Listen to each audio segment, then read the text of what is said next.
What's going on, everybody? Josh McCarty from Bills Chat here to preview Thursday night's Bills Dolphins Week 2 matchup. A very exciting matchup, Week 2, and I don't think either one of these teams are particularly happy about this game being on Thursday Night Football. It is what it is. It's an intense rivalry.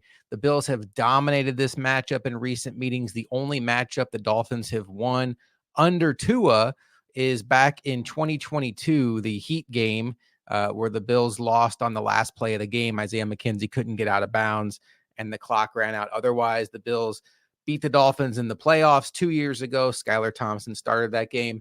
And then they won the AFC East in Miami last year, week 18, essentially ending the Dolphins season, although they did have to go to Arrowhead and play a playoff game that they literally had no shot in when you look at how that game played out. But fascinating matchup. I want to let you know my predictions on this game, and I want to let you know some keys to victory for our Buffalo Bills. Right now, the point spread is in favor of the Miami Dolphins, 2.5 points. And that's interesting because a few days ago, it was 1.5 points in favor of the Dolphins. So the sharp money is on the Dolphins. 75% of the cash is on the Dolphins, even though only 35% of the tickets are on the Dolphins, which means that the heavy spenders, the high rollers, if you will, are putting their money on the Dolphins. Not the best sign for the Bills, but, it's gambling. Nobody really knows, and it's a close spread, so I wouldn't read too much into it, other than the fact that the betting models that these folks use seem to say that the money should be on the Dolphins. I don't love this spot for the Bills. The traveling team on Thursday night, particularly early in the season, it seems to be a tougher spot for them. I did hear Eric Wood say earlier that if you're going to have a Thursday night game, you'd like it to be early in the season. My counter to that would be, though, these guys are still getting themselves back into game shape. And you notice just a laundry list of injuries around the league last week. And then these two teams are no different. You have Raheem Mostert out of this game. You have Devon Achane, very questionable for this game, although it seems like he's trending toward playing. And then on the Bills side, they lost Taron Johnson. He's not playing in this game. And Josh Allen now has an injury in his left hand. He is going to play. We'll see how effective he can be and if he's able to take under center snaps. And you're just talking about much less recovery time. So a couple of keys for the Bills here that I want to talk about. One is very simple. Basic football stuff. How can the Bills contain the Dolphins' running game without dedicating extra resources on defense to the box? And what do I mean by that? The Bills historically have very good run-stopping defensive line, and we know Daquan Jones and Ed Oliver can handle the business in the middle. And Greg Rousseau, even as he was developing as a pass rusher, came into the league as an outstanding run defender. I think as far as run defense goes, I compare him to a guy on the Dolphins and Calais Campbell. I think he's that good in run defense. But what the Bills are going to have to be able to do is slow down the Dolphins' run without bringing an eighth guy into the box, because that's where you can really get in trouble against this Dolphins offense. If the Bills are able to do that, I will love their chances of being able to slow down this team. Another thing I want to talk about with this Dolphins team, they don't hide who gets the ball in this offense. Last week, Tua completed 23 passes. 19 of those passes either went to Tyreek Hill, Jalen Waddle, or Achane. So it's no secret who's getting the ball. They funnel the targets to those specific players. They'll sprinkle in a Jonnu Smith pass here and there. They'll sprinkle in a Braxton Berrios pass. Maybe if Jeff Wilson's on the field, he'll get a dump off. But they have three primary playmakers in their passing game. It's Tua, it's Waddle, it's Achane. That's who you have to key in on. Sounds easy, right? Except all three of those guys are capable of catching a 5-yard pass and taking it 80 yards to the house. That's why they are such an explosive team.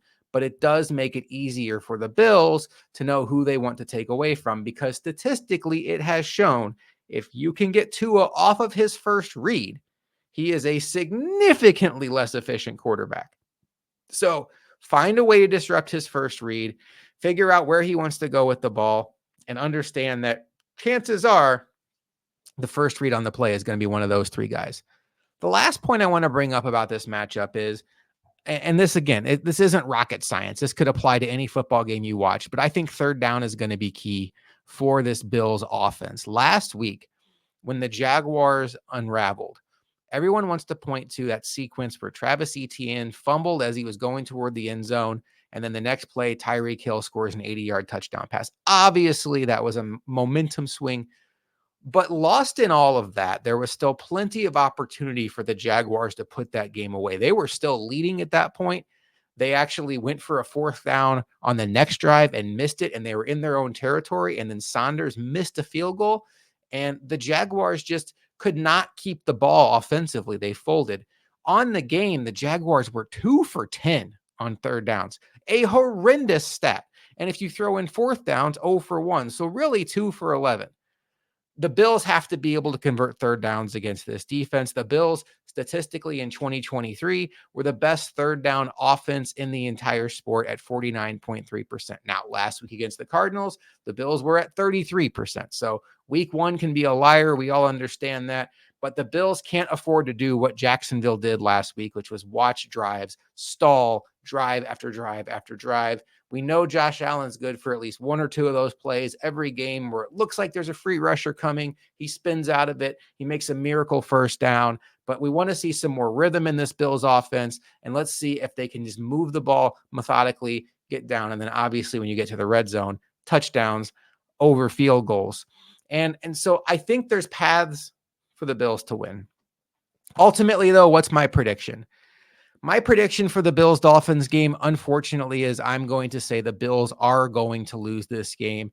I'm going to say the Bills lose this game by a score of 27-21. And there's a lot of factors in this game that I don't like for the Bills. One, it's early in the year. This isn't a shot at the Dolphins, but under Mike McDaniel with Tua, this is a team that's been much stronger early in the year rather than late. You can make jokes about when the weather gets cold, they freeze up, but history has shown with this team, they will get off to fast starts and then they will collapse as the season goes on. Is that going to happen this year? I don't know, but the Dolphins in September, at least the last few years, have been a tougher out than the Dolphins in December. I don't love the fact that it's a Thursday night travel situation for the Bills. I think that does put the road team at a disadvantage. The last thing I will say, I think this game is a massive deal to the Dolphins. They are well aware of what the Bills have been representing to them, how they stand in their way, how they beat them in the playoffs in the Skylar Thompson game, how they took the AFC East from them last year on their own home field, how Tua has one victory over the Bills since he's been drafted. And they're aware how lopsided this rivalry is. And this is a team that believes they can win the AFC East, and they are going to put everything they can into this game. I also will say there's really no way to sugarcoat that coming into this year, the two best defensive players on the Bills were Taron Johnson and Matt Milano. Matt Milano is now out until December at best. Taron Johnson is for sure going to miss this game, probably multiple weeks. It's a tough spot against a Dolphins team that's going to throw a lot of eye candy at you pre-snap, to rely on having Dorian Williams making his second start at outside linebacker against a safety pairing of Taylor Rapp and DeMar Hamlin, who up until last week were both backups in this league, making their second start together. There's just a lot of stuff the Dolphins are going to try to do. They were the heaviest motion team in the league last week. I think it was like 35% motion. When you look at all of that, I think there is just room for them to confuse the Bills. I think the Dolphins, despite being down Mostert, potentially being down Achane, not having Bradley Chubb, are the healthier team at this point in time. And I think right now, based on the two rosters on the field, the Dolphins have the slightly better roster. So I think the Dolphins are going to win.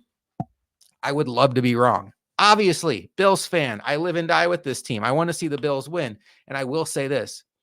If the Bills win, what a massive victory for this team. And more so than that, what a devastating defeat for the Dolphins. You have the Bills in your building with Josh Allen with an injured left hand, albeit, but injured left hand, down your two best players on defense, and a situation where we're still trying to figure out who the best weapons are on offense.